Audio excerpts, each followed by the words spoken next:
Cordial saludo a toda la amable audiencia de Enfoques 1A. Este programa que se transmite desde el barrio Manaya en los estudios de 1A Televisión. Y este es el programa de los líderes de opinión del departamento de Risaralda. Y de líderes de opinión vamos a hablar con una de ellas, que es la representante a la Cámara del departamento de Risaralda por el Partido Verde, Carolina Giraldo Botero, sobre los proyectos estratégicos del departamento de Risaralda en este momento, algunos de los cuales están naufragando, están asfixiados, están en alto riesgo de poder ser realizados y son proyectos estratégicos de ciudad y región. En un instante, después de escuchar este importante mensaje de nuestro Aeropuerto Internacional Matecaña.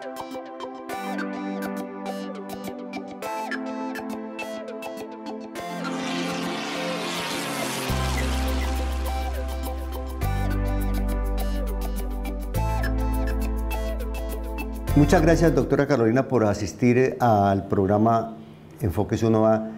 De verdad que la gratitud es grande por una sola razón, porque la hemos visto muy ocupada, le hemos pedido que por favor venga al programa, usted sacó su tiempo y quiero hacerle el reconocimiento por ese detalle para que le informe a la opinión pública su pensamiento, su visión sobre lo que está pasando con algunos proyectos estratégicos. Bienvenida. Gracias, Luis. No, yo feliz de estar aquí compartiendo este ratico contigo, con la audiencia. Y sí, la verdad es que estamos trabajando mucho. Esta semana he dormido poco, sí, la verdad, pero bueno, ahí seguimos en la lucha, porque es que la tarea es dura, es continua. Si uno no es disciplinado, las cosas no salen adelante. Si uno no es coherente, las cosas no salen adelante. Y pues para eso estamos, para finalmente llegar a cambiar esas prácticas políticas, que es la única manera como finalmente la plática llega donde tiene que llegar e influye en la calidad de vida de las personas, que para eso hacemos política. De eso vamos a hablar entonces de una vez por todas. Se está hablando mucho del bloque parlamentario de Risaralda, doctora Carolina Giraldo. Mire usted cómo tenemos 5 representantes a la Cámara, 2 son del Partido Verde, 2 son del Partido Liberal y 1 es del Partido... Son 4. Son 4, sí. Sí, perdón, estoy equivocado. Son 4, son 2 del Partido Verde y 2 del Partido Conservador. 2 del Partido Verde y 2 del Partido Liberal, perdón. Y tenemos 2 senadores, uno liberal y el otro conservador, que es el senador Juan Pablo Gallo y el senador Sami Merech Marom. ¿Ese bloque parlamentario al cual pertenece usted es realmente minoritario en el Congreso? La verdad es que sí. Ya cuando uno está en el Congreso y empieza a ver, por ejemplo, los representantes del Valle, son un montón, los de Bogotá ni se diga, pero los del Tolima, que ahora hacemos parte de la misma RAP, de la misma región de planificación del eje cafetero, los del Tolima también son un montón, y uno dice, uy, qué montón. ¿Y entonces, los de la costa? No, los de la costa... Solo Barranquilla tiene 10 o 12 senadores. Hay estudios que han demostrado que quienes tienen más voz en el Congreso, particularmente en la Cámara de Representantes, son los costeños. Cuantitativamente terminan armando unos bloques que terminan teniendo muchísima influencia. Mientras tanto, nosotros Risaralda siendo 4, con los senadores 6, pues la verdad es que solos nos queda más duro. Eso sí hay que decirlo. Muy duro. Me dice Jonier Cardona, el economista y profesor universitario, que el bloque parlamentario de Risaralda no llega al 2% y él calcula que es del 1,2% en relación con el universo de congresistas del país. Sí, y eso sería más o menos la proporción de Risaralda en el país. Y más o menos el PIB que genera Risaralda puede ser un poquito más alto, pero digamos, nada supera el 2%. Entonces, ¿qué pasa? Desde una visión centralista, pues somos un 2%, pero más allá de lo cuantitativo, además, se han generado muchos mitos alrededor de Risaralda, como esta es una región próspera, que no tiene muchas necesidades, pero si allá son ricos, allá no hay pobreza. La calidad de vida es excelente. La calidad de vida es excelente. Qué rico el eje cafetero. Entonces, en esas condiciones, no, pues ¿para qué necesitamos inversión por parte del Estado si eso es lo que hemos venido diciendo? Y llegamos al punto, representante a la Cámara, Carolina Giraldo, la PETAR. En este momento hay un revuelo general. Hoy, al momento de hacer esta grabación con usted, está el alcalde de Pereira con los gremios empresariales. Yo vengo de esa reunión. Pues fui el único periodista que me olfateé el tema y allá estuvimos y tengo unos testimonios muy interesantes. Pero es muy preocupante que un proyecto de semejante magnitud, que empezó costando a junio de este año 264.000 millones de pesos, ya vaya por encima de los 375.000 millones de pesos, o sea, más de 100.000 millones de pesos de, yo no sé si la palabra correcta es sobrecostos o de costo aumentado por causa, primero, de la inflación, segundo, del dólar que creció de 2.700 a 2.800 a 5.000 pesos que está en este momento, el costo del acero, el costo del cemento disparado en casi el 25 o el 30%, y el gobierno nacional, como usted bien lo conoce, para que por favor nos dé su versión del tema, de qué es lo que está pasando allí, además de esto que le estoy contando a la audiencia de Enfoques 1A. El gobierno acaba de anunciar que no va a financiar con cargo al presupuesto de este año el proyecto de la PETAR, que es la planta de tratamiento de aguas residuales que le permitirá a la ciudad y a Dos Quebradas sanear el río Tun. Bueno, lo primero que hay que decir es que ese es un proyecto muy importante. Esto no es un proyecto de una administración o de otra, este es un proyecto que la ciudad necesita, que todas las ciudades de cualquier tamaño, pero las ciudades capitales indudablemente necesitan una planta de tratamiento de aguas. Es que es hacer que haya menos contaminación, que nosotros los humanos producimos, que logremos que menos contaminación de esa llegue a nuestros ríos. Entonces, claro que es un proyecto muy importante. En los diálogos regionales tuvimos una reunión con diferentes alcaldes, parlamentarios del eje cafetero en Expo Futuro, y allí uno de los temas cruciales que tocamos fue el tema de la PETAR. Todavía estaban en los plazos para que el municipio presentara la reestructuración financiera. Lo que pasa es que el municipio incumplió esos plazos y eso es lo que nos tiene en este momento, pues en este bochornoso incidente que no debió haber pasado, pero pues que tenemos que resolver de alguna manera. Yo le puedo echar la culpa al gobierno municipal y seguramente culpa tiene. Le puedo echar la culpa a la inflación, al alza del costo de los materiales. Sí. Claro que sí, seguramente. Es parte del problema. Es parte del problema. Pero no es todo el problema. No, pues se necesita coordinación, se necesita coordinación. Ahora, es una alarma, creo yo, para todos los gobiernos en el sentido de hasta dónde la inflación va a terminar afectando, por ejemplo, las licitaciones públicas. Hoy no nos está pasando en esa magnitud en Colombia, pero hablando con funcionarios públicos de Argentina, donde sí tienen un problema de inflación enorme, mucho más que la de Colombia, me decían, mire, las licitaciones empiezan en un costo y cuando terminan ya no se puede hacer ni la mitad de lo que estaba planteado. Entonces, sin duda, estos temas de inflación sí tienen un impacto. Ahora, ¿qué había que hacer? Había que hacer esa reestructuración financiera. Y en esa reestructuración financiera decirle al gobierno, mire, esta es nuestra propuesta para reestructurar, en donde nosotros asumimos estos costos, en donde había que proponerle también al gobierno, asuman ustedes estos otros, pero claro, el gobierno va a decir, aquí que todos pongamos. ¿Por qué? Porque es que lo que están planteando son 100.000 millones de pesos adicionales. Eso tampoco sale pues del sombrero. Entonces, claramente faltó mayor armonización en todo este proceso y pues el compromiso es hablar con el Ministerio de Vivienda, ver hasta dónde esto se puede... Está bien, pero discúlpeme, su teoría, se la escuché hace un instante, es que a pesar de todas esas contingencias, el municipio, la administración municipal no cumplió con la reestructuración o con el afinamiento de la estructuración financiera. Esa es su teoría. Pues eso es lo que dice el documento del Ministerio de Vivienda. Sí, el al 30 de octubre que debió haberlo presentado. El Ministerio de Vivienda nos cuenta la historia. Este es un proyecto que viene desde hace mucho tiempo, en donde hay unos recursos nacionales implicados, una cofinanciación, una parte de crédito. Se presenta el problema que falta una plata. Originalmente se creía, y fue de hecho lo que yo escuché en varias reuniones, que 32 podían ser, mil millones de pesos. eso, 30, Sí, 35 mil y ya millones. vamos en 100 mil millones para Hoy arriba. están hablando de 100.000, lo que le habíamos pedido en varias reuniones con ministros, con el ministro Prada, con el ministro de Transporte, aquí también, y en reuniones privadas, era 35 mil millones. Resulta que terminaron siendo 100 mil. Bueno, el gobierno nacional también dice, ¿por qué 100 mil?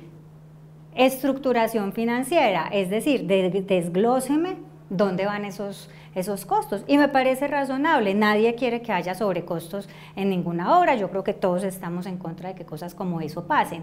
Entonces, no se presenta el documento de la reestructuración financiera, se sube a más de 100 mil millones de pesos, pues obviamente eso genera un impasse, ¿sí? Y no se cumplen los plazos, que es lo más importante, porque con eso sí se le dio, voy a usar un término, un papayazo al Ministerio de Vivienda, que dice, esto está muy caro, aquí hay mucha plata, pero es que ustedes ni siquiera están cumpliendo con los plazos.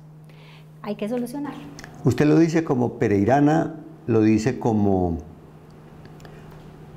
parlamentaria que conoce el trasfondo de todo esto, o lo dice como miembro de la oposición en relación con la responsabilidad que usted le atribuye o que le cabe a la administración municipal. No, yo lo digo como analista, ¿sí? Como persona que lee el documento y dice, esto es lo que me está diciendo. El documento del ministerio. Esto es lo que me está diciendo el documento del ministerio, ¿sí? Y como parlamentaria, en el sentido de, yo he estado en varias reuniones en donde este tema se ha tratado. Mire, por ejemplo, nosotros aquí somos oposición. Una de nuestras banderas ha sido el tema del Gran Parque San Mateo, que lo queremos sacar adelante y demás. Con trabajo, pero hemos logrado que el municipio finalmente le abra campo dentro de sus proyectos y diga, sí, este proyecto también entra dentro de los proyectos estratégicos, tiene pocos avances, necesita también voluntad política del gobierno nacional. Eso, sí. Pero yo le puedo reconocer eso al alcalde, y en una reunión en la que estuvimos precisamente en el diálogo regional, él habló de proyectos estratégicos, mencionó la PETAR de primera y luego mencionó San Mateo, y cuando me tocó a mí el turno de hablar, entonces yo mencioné San Mateo, pero resulta que también mencioné la PETAR, porque en esos temas que son de desarrollo sostenible, sí, señora, nosotros tenemos que decir, esto no es para una alcaldía, vamos a estar obviamente ahí vigilando cómo se usan los recursos y demás, pero estos son temas que son de proyectos que van más allá. No, son estratégicos. Que son estratégicos, sí, que son de calidad de vida, sí, para todo el mundo. Bien. Entonces no es una cuestión de oposición o no oposición, sino también de cómo vamos generando estos temas que son programáticos, en donde tenemos unos acuerdos de consenso y por supuesto siempre vigilando la platita. Si alguien dijera, doctora Carolina Giraldo, que al grupo parlamentario de Risaralda, o sea, los 2 senadores y los 4 representantes de la Cámara, no hicieron la presión suficiente ante el gobierno nacional para que este proyecto no fuera como sucede ya, porque eso ya pasó y no va a haber PETAR el año entrante, no va a haber iniciación de obras ni nada de esas cosas por el estilo, porque el alcalde ya y el gerente de Aguas y Aguas han tomado la decisión de no hacerlo como lo pide el documento del ministerio, que dice que arranquen con lo que tengan. ¿Es la idea? Pues vamos a ver qué pasa. Yo diría que esta es una conversación que está en proceso, ¿sí? No tiene en este momento un punto final, estamos cerca de terminar el año, pero todavía no se ha terminado. Vamos a ver cómo evoluciona, o sea, vamos porque a ver la ministra cómo viene este sábado. Es muy importante. Ahora, hay que decir, el gobierno de Pereira es un gobierno liberal, del Partido Liberal, la ministra también es liberal. Entonces, ahí pues no entiendo, o sea, debería haber también un flujo de información más continuo, más fluido, más contundente. Más contundente. No entiendo ahí, digamos, como dónde tuvieron el cortocircuito, cuando uno diría, si están hablando como entre los del mismo grupo, pues eso debería estar más claro. ¿Usted tiene el presentimiento de que el proyecto de la PETAR, con todo lo importante que es, y pese a que hay unas metas de sostenibilidad ambiental en el ministerio respectivo y en el gobierno nacional, que tienen que ver con estas plantas de tratamiento de aguas residuales en varias ciudades del país. ¿Puede que se nos enmochile ese proyecto en Pereira? ¿Se nos engavete? Puede que se dilate un poquito, pero yo creo que ya en este punto lo que necesitamos es tratar de sacarlo adelante. Ahora, hay cosas de contexto favorables. Por ejemplo, el presidente habla del desarrollo sostenible, sí, y el presidente habla del ordenamiento territorial alrededor del agua. ¿Eso qué significa? Significa trabajar muy fuerte en temas como saneamiento básico, trabajar muy fuerte en temas como gestión del riesgo, que muchas veces habían estado más relegadas, pero creo que ahí hay una oportunidad. Va a ser muy importante que el plan de desarrollo seguramente va a tener estos puntos como prioridades. Y seguramente eso, ya estando con ese empujoncito del plan de desarrollo, puede salir adelante. Esperemos que sí. Ahora, los municipios tienen que ser juiciosos, tienen que estructurar los proyectos, tienen que reestructurarlos si es necesario y tienen que cumplir con los plazos. Si me alcanzara el tiempo, doctora, me quedan exactamente 4 minutos, no sé si me alcance, pero quiero tocar con usted 2 temas adicionales. El primero de ellos es el tema del hospital de 4º nivel. Me disculpa que de oídas le diga que he escuchado que usted no firmó el documento de respaldo en el bloque parlamentario al hospital de 4º nivel.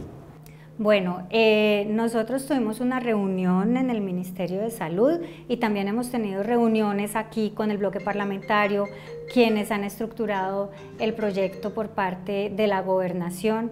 Y la verdad es que claramente necesitamos mejorar el sistema de salud en Risaralda. Yo envié algunos derechos de petición al Ministerio de Salud y no me había llegado la respuesta y por eso finalmente no aparezco en esa carta.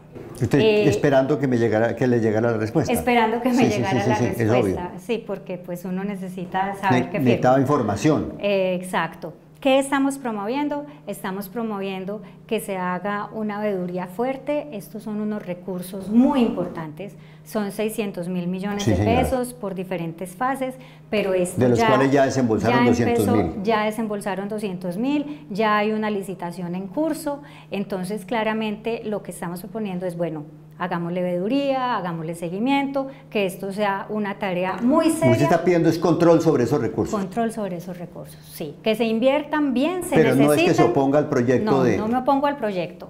No me opongo al proyecto. Me parece un proyecto muy importante, son unos recursos muy importantes y por lo mismo necesitan una veeduría ciudadana muy técnica y muy fuerte. ¿Y usted la quiere promover o...? La estamos promoviendo, sí. Bueno, de eso se trata, ¿no? Es control social. Claro. Porque el control político, poco a poco, ¿cierto? No. En los consejos y en las asambleas, ¿o sí? Hay que hacerlo, nosotros lo hemos hecho. Ya, ¿y el control jurídico que hacen las contralorías? Pues si uno encuentra algo como veedor o como persona que hace control político y dice, aquí yo veo algo que puede ser una irregularidad, me toca pasárselo a la Contraloría, a la Procuraduría, a la Fiscalía, a la Corte, a quien sea, y finalmente ellos tendrán la última palabra. Usted no transige en eso en todo caso, ¿no? Usted es muy de mano fuerte con los recursos públicos. Absolutamente, absolutamente. Yo creo que esa sí es mi línea roja más clara y creo que todo el mundo ya en Risaralda y pues en el país ya lo están también aprendiendo a leer, porque incluso presentamos todo el tiempo propuestas relacionadas con transparencia. Ahora que aprobamos el presupuesto de regalías, por ejemplo, presentamos unas propuestas para que haya más transparencia en el uso de las regalías. En eso Risaralda tiene unos indicadores terribles en transparencia en el uso de las regalías. Tenemos lo que pasó con OCADPAS, que tiene que ver con regalías también. Entonces, bueno, claro que se necesita toda la inversión, es lo que queremos, ¿sí? Que la calidad de vida de la gente mejore. Para eso, ¿qué necesitamos? Que la plática llegue a donde tiene que llegar. ¿Usted ha escuchado mi teoría de que yo no creo en la transparencia? ¿Por qué? Yo creo en la integridad del ser humano.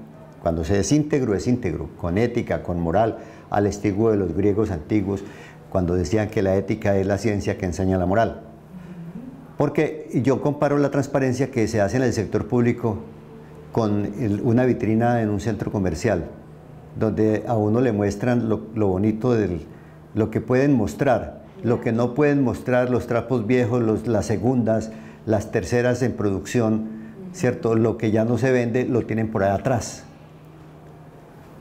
Yo no creo, la expresión transparencia no, o sea, le muestran a uno lo que le quieren mostrar, no lo que quiere, no lo que uno quiere ver y lo que uno quiere saber.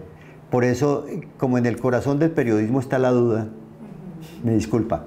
Está perfecto, está perfecto. Sí, pero es la integridad sí, del claro. ser humano, la integridad del funcionario, del servidor público. Claro, pero precisamente porque se trata de seres humanos no podemos Sí. contar con que todos vayan a ser íntegros. Entonces sí hay que ponerles unos frenos Ajá. para ver si de pronto nos va mejor. Bueno, mi última inquietud en este programa, doctora Carolina, está planteada sobre las vías del Samán.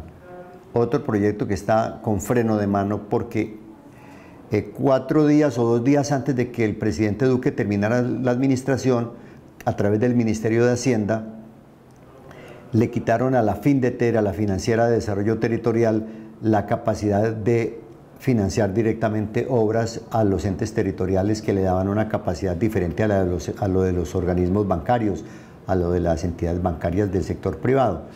Y el argumento de las entidades bancarias es que FINDETER estaba compitiendo con ellos.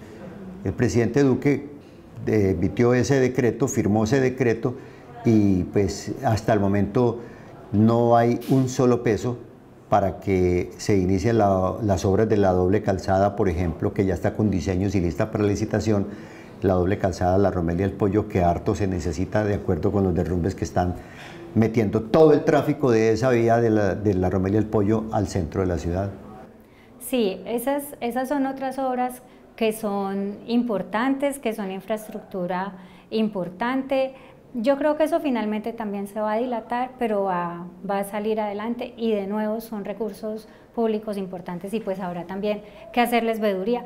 Pero sí también quisiera aprovechar para decir, bueno, estamos en un nuevo contexto de la política nacional y qué bueno que también podamos hablar de inversión en política social, qué bueno que también podamos hablar sobre inversión en movilidad sostenible, qué bueno que también podamos hablar sobre inversión en temas culturales. Estamos en el paisaje cultural cafetero, ¿cuándo le vamos a parar bolas a eso? Necesitaríamos un museo, lugar para la memoria aquí en nuestro departamento. No, está muy bien, doctora Carolina, pero quiero insistirle en el tema, me disculpa, de las vías del Samán, porque es un recaudo que se está haciendo en el peaje de Cerritos.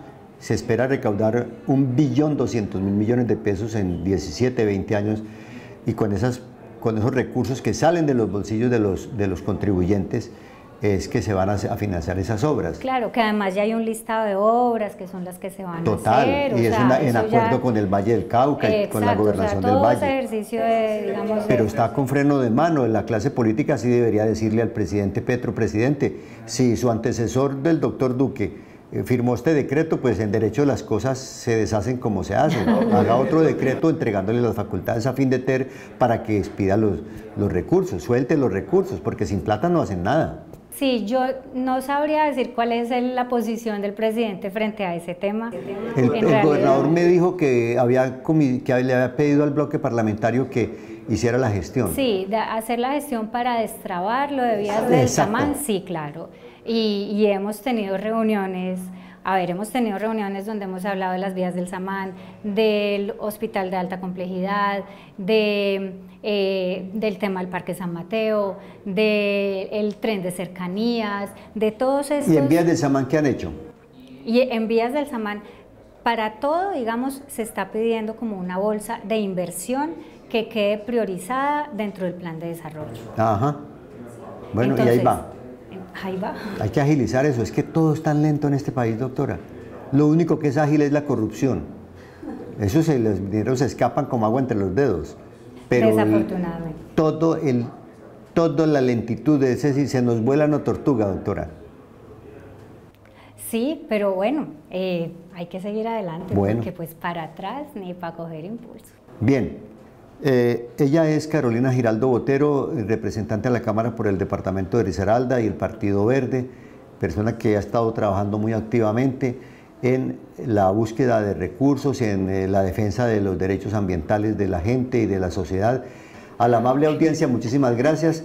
y vamos a finalizar el programa de esta manera. El tiempo ha concluido y quedamos pendientes para una nueva invitación a la doctora Carolina Giraldo Botero.